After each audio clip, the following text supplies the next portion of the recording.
शमी की जो पत्ती होती है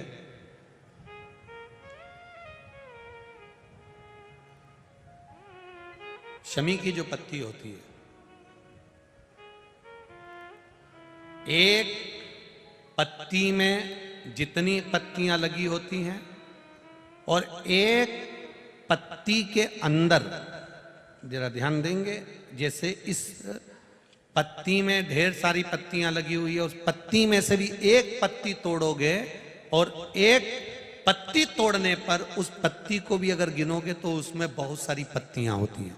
आज प्रयास करना, अगर कहीं आपको शमी की पत्ती मिले तो जैसे ये पत्ती, इस पत्ती को तोड़ा गया, इस पत्ती में से एक पत्ती निकाली गई और एक पत्ती निकालकर आप धीरे से रखना और उसमें भी बारीक बारीक बारीक बारीक बारीक बारीक बहुत सारी पत्तियां नजर आती हैं। शिव महापुराण की कथा कहती है, जो सोमवार की अष्टमी हो या प्रदोष का व्रत हो या 12 महीने की शिवरात्रि हो या किसी भी दिन प्रदोष काल के अंतर्गत शंकर भगवान को एक शमी का पत्ता कोई भूलवश भी समर्पित कर देता है तो जितनी एक पत्ती में पत्तियां होती है और उस पत्ती के अंदर भी एक पत्ती को तोड़ने के बाद जितनी पत्तियां होती है उतने जन्म मृत्यु लोक में मनुष्य के नहीं होते। 84 लाख योनियों में से वो योनियां कट जाती हैं और देव योनि प्राप्त हो जाती है। एक शमी पत्र की इतनी महत्वता है, एक शमी पत्र, उससे 1000 गुना शिवलिंग में बल की प्राप्ति होती है।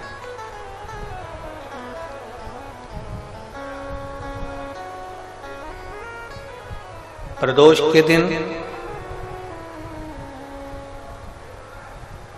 यदि आपको कहीं से शमी पत्र मिल जाए, प्रदोष के दिन यदि कहीं से आपको शमी पत्र मिल जाए और प्रदोष काल में, प्रदोष का जो समय होता है, शाम का जो समय होता है प्रदोष काल, 4 प्रदोष 5 प्रदोष आप कर देखिएगा कि आपका कोई काम है, कोई नौकरी के लिए आप अप्लाई कर रहे हैं, कोई समस्या बड़ी विकट आ गई है, कोई तकलीफ, बड़ा गला पकड़ रहा है बेटा, कोई तकलीफ विकट आ गई है, कोई समस्या विकट आ गई है, प्रदोष के प्रदोष काल में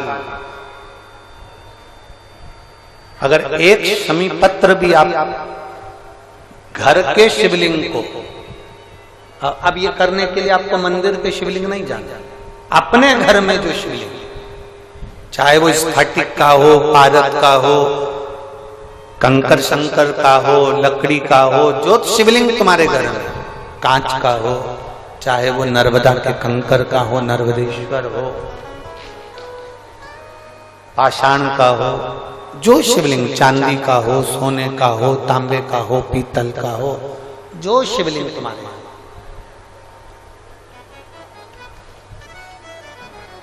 एक शमी पत्र यदि आप भगवान शंकर के शिवलिंग पर समर्पित कर रहे हो और उस शमी पत्र को उठाकर रात्रि को 9:15 की जो एक मुहूर्त होता है, एक समय होता है, जिस समय पर हम अपने मन की बात भगवान शंकर को कहते हैं, पूर्व में भी इसका वर्णन हम कर चुके हैं कथाओं में। उस 9:15 पर वो शमी पत्र को उठाकर एक कागज में, एक कटोरी में उसको रखते थे। 4 या 5 प्रदोष के उस शमी पत्र को अपने पास में रखिए और जिस कार्य के लिए जा रहे हो उसको जेब में ऊपर के भाग में उसको रखकर लेकर जाइए, आपका वो कार्य सफल होकर ही रहेगा, वो रुक नहीं सकता। शमी पत्र में इतना बल होता है, प्रदोष का जो शमी पत्र होता है वो बड़ा बलवान होता है, बड़ा एक पत्र है,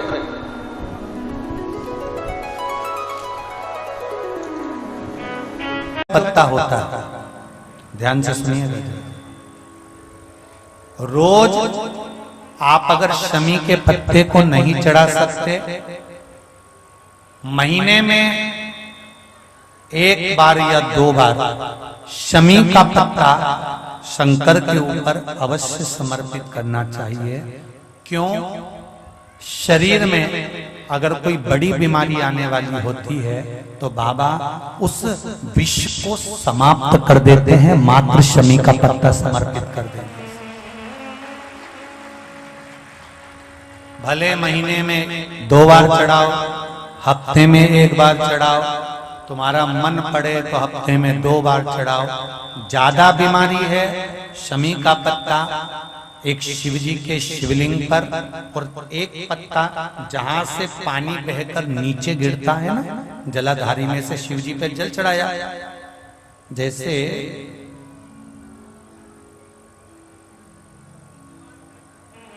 ये शिवलिंग, इस पर जल चढ़ाया तो ये पानी बहकर नीचे आता है, तो जहां गिरता है एक पत्ता शिवलिंग के ऊपर और एक पत्ता जहां से जल नीचे गिरता है वहां। अगर ज्यादा बीमारी है और ऐसा लग रहा है कि डॉक्टर कह रहे हैं कि तबीयत ज्यादा खराब हो सकती है, जांचे जाएगी, ये होगा वो होगा, तो एक पत्ता शमी का ऊपर, एक पत्ता जलधारी जो बहकर नीचे आती है पर चढ़ाना। शमी का पत्र रोग मुक्ति के लिए जब चढ़ाया जाता है तो भगवान शंकर का अवधूतेश्वर महादेव का नाम लेकर चढ़ाया जाता है। कौन सा महादेव? जम के बोलो जरा। अवधूतेश्वर महादेव का नाम लेकर चढ़ाया जाता है।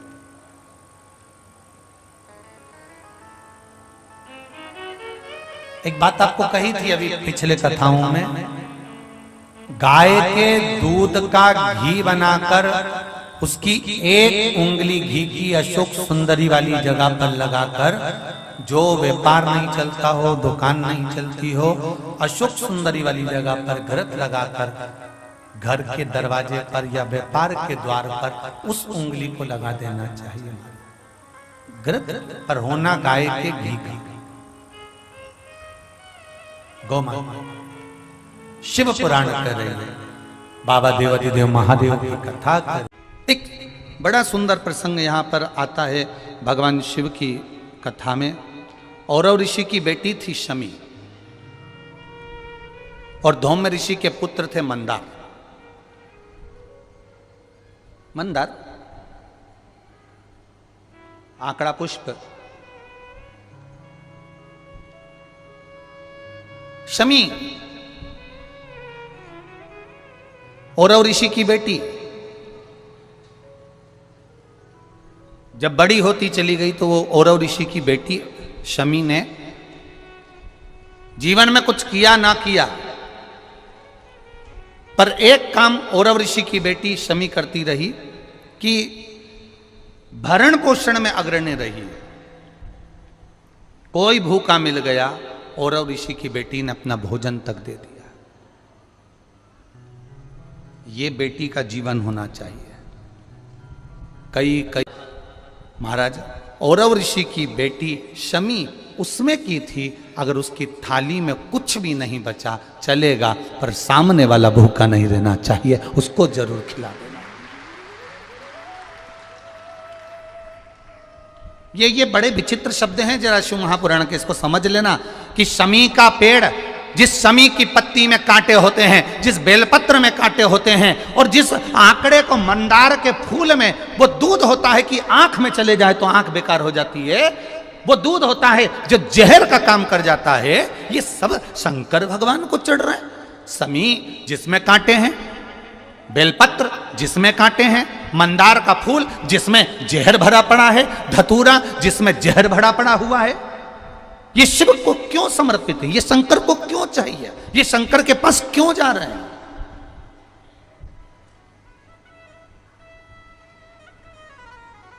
क्यों?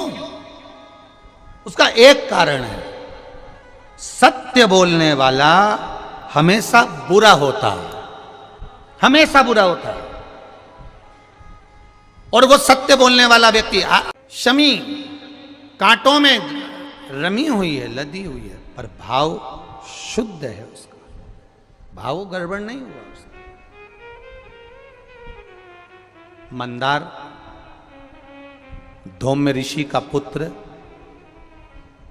ये आंकड़ा मंदार धौम्य ऋषि का पुत्र।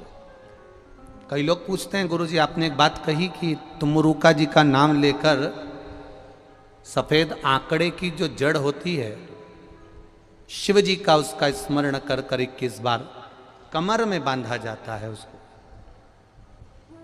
नारी का जो रजो धर्म होता है उसके कौन से दिन? 7वें दिवस। क्या इतना उस मंदार का उस इतना वर्णन होता है उस सफेद आंकड़? तो यहां शिव कथा कह रही है, शमी कांटों में रहकर भगवत भजन कर रही है, और मंदार जो स्वयं धौम्य ऋषि के पुत्र हैं, वो साधारण नहीं है। धौम्य ऋषि का पुत्र मंदार, वो आंकड़ा साधारण नहीं है। वो आंकड़े की जड़, वो आंकड़े का पुष्प साधारण नहीं, मंदार का पुष्प साधारण नहीं। शिव भक्ति के अंदर लिए शिव महाराज मंदार शौनक ऋषि के यहां पर विद्या अध्ययन करने के लिए गए। अब धौम्य ऋषि के पुत्र जब विद्या अध्ययन करने के लिए शौनक बाबा के यहां जाते हैं, शौनक ऋषि के यहां पहुंचते हैं, तो एक बार भुषुंडी ऋषि, अब भुषुंडी ऋषि जो किसी देवता को नहीं मानते, कहीं नहीं जाते, केवल एक जगह पर ही आराधना में लगे रहते हैं, और वो श्री गणेश जी महाराज की आराधना करते, केवल गणेश जी की आराधना करते, बाकी के कहीं नहीं जाते वो भुषुंडी ऋषि। अब भुषुंडी ऋषि जो गणेश जी की आराधना में लगे रहते, समय बीतता गया।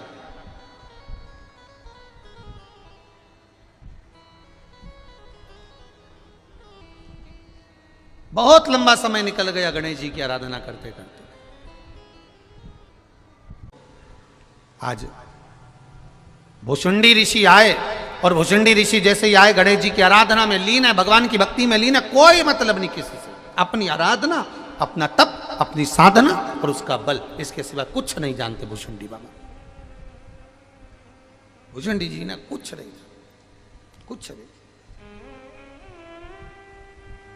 ऐसी तप साधना श्री गणेश जी महाराज की करी। गणेश जी प्रसन्न हो गए, और उनके प्रसन्न करने के लिए भुषुंडी बाबा के ऊपर गणेश जी यूं ही नहीं प्रसन्न हुए। भगवान देवादिदेव महादेव ने स्वयं ने भुषुंडी बाबा के लिए, भुषुंडी ऋषि के लिए, देवादिदेव महादेव ने गणेश जी से कहा कि ये भुषुंडी ऋषि के पास जाओ, इतने सालों से तप कर रहे हैं, आराधना कर रहे हैं, कोई तो वर दो उनको, जाओ तप साधना के लिए, उनको प्रसन्न होकर वर दीजिए। भुषुंडी बाबा के पास में, भुषुंडी ऋषि के पास में श्री गणेश जी महाराज पहुंच गए, और गणेश जी महाराज ने भुषुंडी ऋषि को देखकर तुरंत कहा, आपको क्या वर दूं मैं? शिव महापुराण की कथा कह रहे हैं। मंदार, शमी दोनों का मंगल विवाह हुआ। मंदार और शमी दोनों का मंगल विवाह हुआ, दोनों का मंगल विवाह। और दोनों का जब मंगल विवाह हुआ, दोनों का विवाह होने के बाद में दोनों घूमते हुए भ्रमण करते करते जा रहे थे, भ्रमण करते करते जा रहे।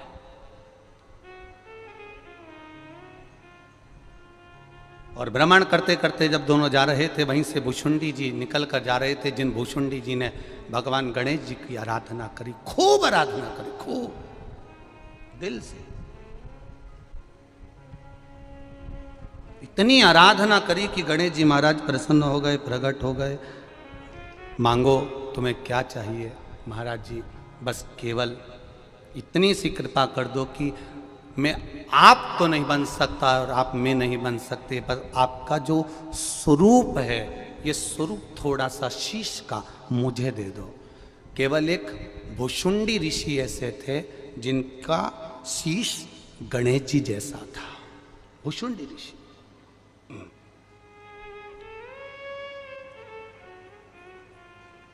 जिनका शीश गणेश जी जैसा था।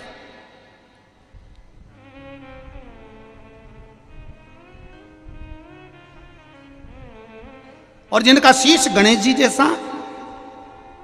मंदार और शमी की शादी हो गई, इन दोनों ने हंसना प्रारंभ कर दिया। जो भुसुंडी ऋषि जा रहे थे इनको देखकर हंस दिए, बहुत तेज ठाका लगाकर हंसे। हंसे, दुख हुआ, हृदय में चोट पहुंची, हृदय दुखित हुआ, हृदय द्रवित हुआ, हृदय में दुख हुआ, द्रवितता हुआ। और जब हृदय में दुख हुआ, द्रवितता हुई, कुछ दुख हृदय में जब हुआ, तब भुसुंडी बाबा ने क्रोध में आकर कह दिया, ए मंदार शमी, मैं तुम्हें श्राप देता हूं। मंदार और शमी, मैं तुम्हें श्राप देता हूं कि तुम दोनों जड़ हो जाओ, वृक्ष हो जाओ। शमी मंदार वृक्ष के रूप में हो गए, खड़े रहे, विनती करते रहे, ये श्राप ठीक नहीं, कृपा करिए, कृपा करिए, दया करिए, करुणा करिए। तब देवाधिदेव महादेव कहीं देखिए, सब दुख काटो। मंदार और शमी ने, दोनों ने मिलकर भगवान शिव की आराधना करी और देवाधिदेव महादेव ने वर दे दिया, सुनो शमी और सुनो मंदार, यदि कोई भूल से भी आपकी पत्ती, आपका पुष्प मुझे समर्पित कर देगा, सुनो मंदार, सुनो शमी, अगर कोई भूल से भी आपकी पत्ती, आपका पुष्प मुझे समर्पित कर देगा, उसे हजारों अश्वमेघ यज्ञ के स्नान का जो पुण्य होता है वो एक क्षण में प्राप्त हो जाए। हजारों अश्वमेघ यज्ञ का पुण्य, हजारों अश्वमेघ यज्ञ का पुण्य एक क्षण में प्राप्त हो। ये मंदार, ये शमी, हजारों अश्वमेघ यज्ञ का पुण्य एक साथ। शमी की पत्ती देखिए आप लोगों ने, जम के तो बोले जरा, देखिए मंदार पुष्प भी देखा हुआ है। अब शमी की जो पत्ती होती है, उस शमी की पत्ती को भगवान देवाधिदेव महादेव पर चढ़ाने का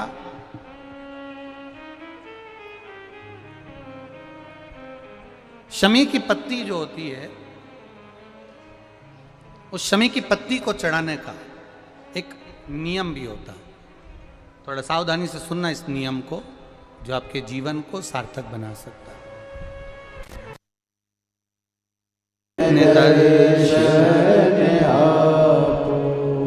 शमी की पत्री को चढ़ाने का एक नियम है, बड़ा सुंदर नियम, आपके जीवन में उतारने लायक। महाराज,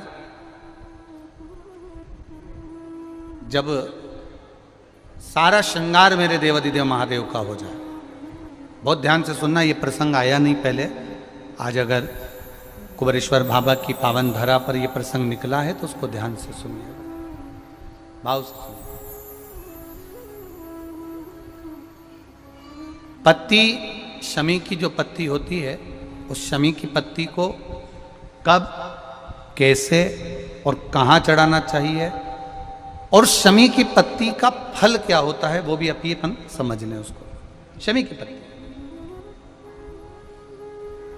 संपूर्ण स्नान भगवान का हो जाए, संपूर्ण स्नान। आप समझें उसको, जैसे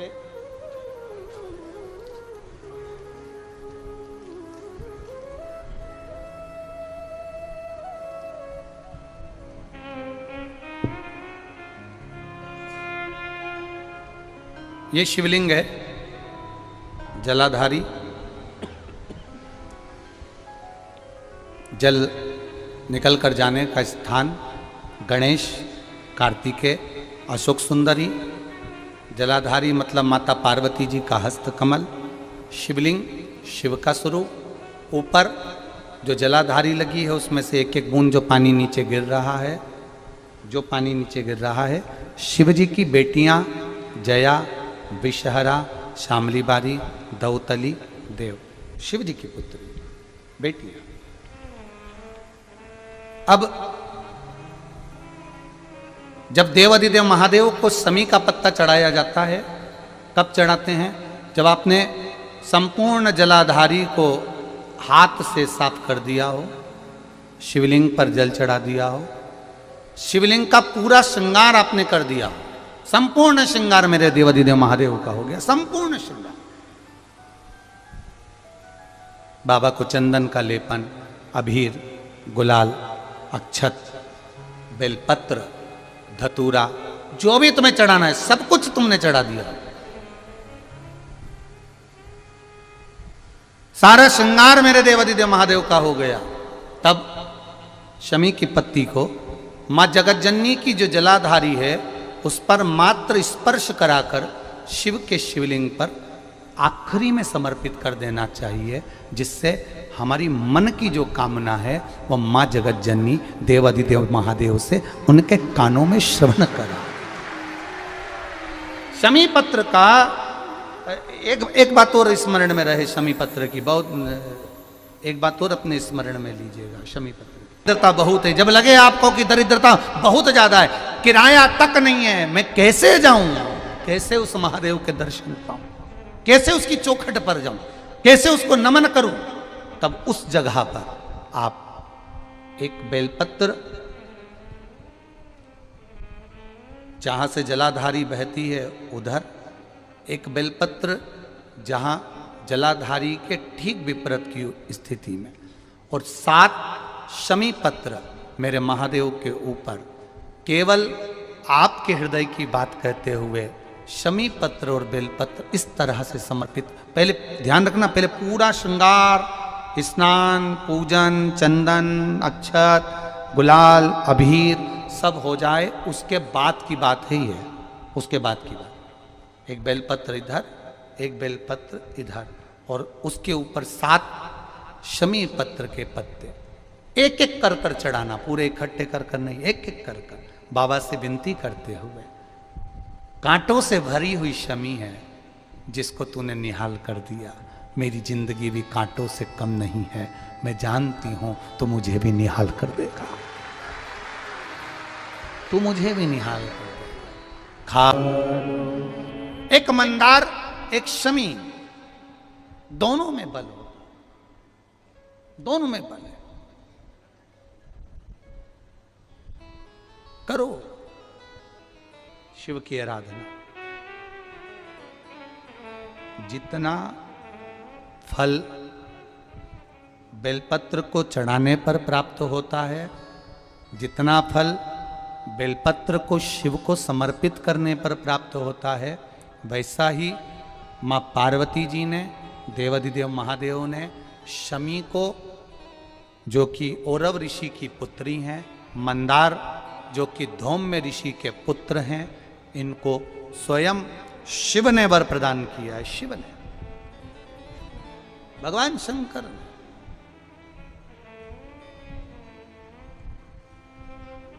शिव ने वर दे दिया, मां जगतजननी जगदम्बा माता पार्वती ने वर दे दिया, मां आदिशक्ति ने वर दे दिया, पार्वती ने वर दे दिया। सुनो, मां पार्वती जी शमी को कह रही हैं, सुन शमी, सुनो मंदार, देवाधिदेव महादेव ने तुमको वर दिया है कि हजारों लाखों अश्वमेध यज्ञ का फल, स्नान का फल एक शमी पत्र और एक मंदार के पुष्प से प्राप्त हो जाता है। अब मां पार्वती भी शमी को, मंदार को वर प्रदान कर रही है। ये मां है, ये माता है। अब एक बार यही बात हमने कथा में कही थी कि दरिद्रता को मिटाने के लिए ये बेलपत्र यहाँ माता जी के, शिव जी के चरणारविंद में, माता जी के हस्त कमल पर ये भगवान का जो सुंदर, माँ पार्वती की पीठी का ये सुंदर जो हस्त कमल है और ये चरण भाग हैं, यहाँ समर्पित करो। तो किसी ने पूछा, गुरुजी ये बेलपत्र को यहाँ चढ़ाने से उसका फल क्या मिलता है? तो कहा माँ आदिशक्ति, माँ जगदम्बा, माँ जगतधात्री, माँ दुर्गा, माँ भवानी, माँ देवी प्रसन्नता धारण कर,